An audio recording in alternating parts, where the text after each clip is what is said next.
Em estúdio, José Gomes Ferreira. José Gomes, olá, muito boa noite. Boa noite. No final do teu artigo, publicado hoje no site da SIC Notícias, tu dizes que praticamente os partidos, ou parte deles, e quase toda a classe política em Portugal anda a brincar com o fogo nesta questão da Caixa Geral de Depósitos. Porquê? Porque as pessoas têm acompanhado uma grande discussão sobre a entrega ou não de uma declaração, mas esquecem-se ou ninguém lhes refere, da parte da classe política, ninguém lhes refere o que foi conseguido junto da Direção-Geral da Concorrência em Bruxelas e do BCE, que foi autorizar-se fazer um aumento de capital da Caixa sem ser pelas regras da resolução bancária atual. Isto é economês para muita gente, mas quer dizer o seguinte: a Caixa estava sob ajudas de Estado, tinha sido ajudada em 2012 em 1.650 milhões de euros. E pelas regras atuais, por ser ajudas de Estado, se havia mais problemas, a Caixa tinha que obedecer às novas regras que implicam coisas como perda de capital do Estado, da posição acionista do Estado, perda de obrigações que os subscritores pagaram com o seu dinheiro, nomeadamente muitas famílias portuguesas, e, sobretudo, mobilização de depósitos acima de 100 mil euros. E estamos a falar de uma coisa muito grave se tivesse acontecido.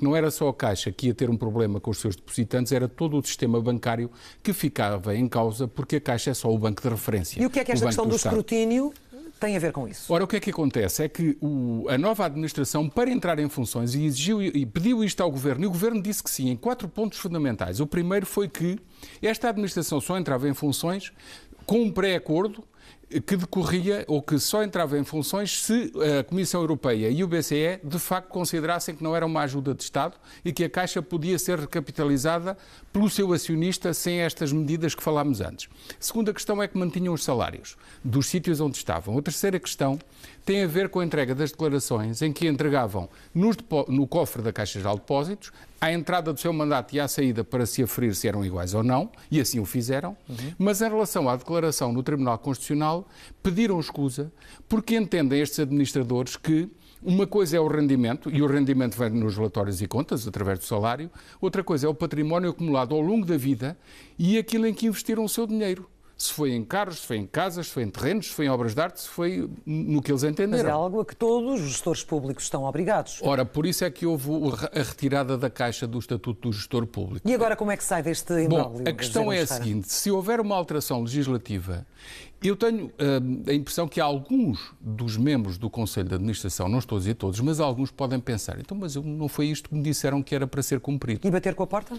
Poderá acontecer. Inclusive a António Domingos? Poderá acontecer. Não sabemos o que é que ele vai fazer. E o que é que isso significa? Mas há uma outra questão muito importante que é bom os portugueses saberem. É que tudo o que se passa em Portugal é escrutinado por Bruxelas e por Frankfurt, pela Comissão Europeia e pelo BCE. E eles podem começar a ter dúvidas sobre se esta administração e este governo têm de facto capacidade para fazer o plano de recapitalização da Caixa tal como foi prometido. E há uma vertente muito, muito importante. É que há 1.000 milhões de euros deste plano de recapitalização que dependem de privados, de famílias e empresas, irem subscrever capital da Caixa num aumento de capital numa parte de pelo menos 1.000 milhões de euros que vai ter que ser pedida no mercado. E se as pessoas começarem a duvidar de tudo o que está a acontecer, podem retrair-se e não fazer esse aumento, e tudo isto pode pôr em risco um processo de recapitalização que estava combinado até ao pormenor em Bruxelas. José Gomes Ferreira, muito obrigada. Muito boa noite.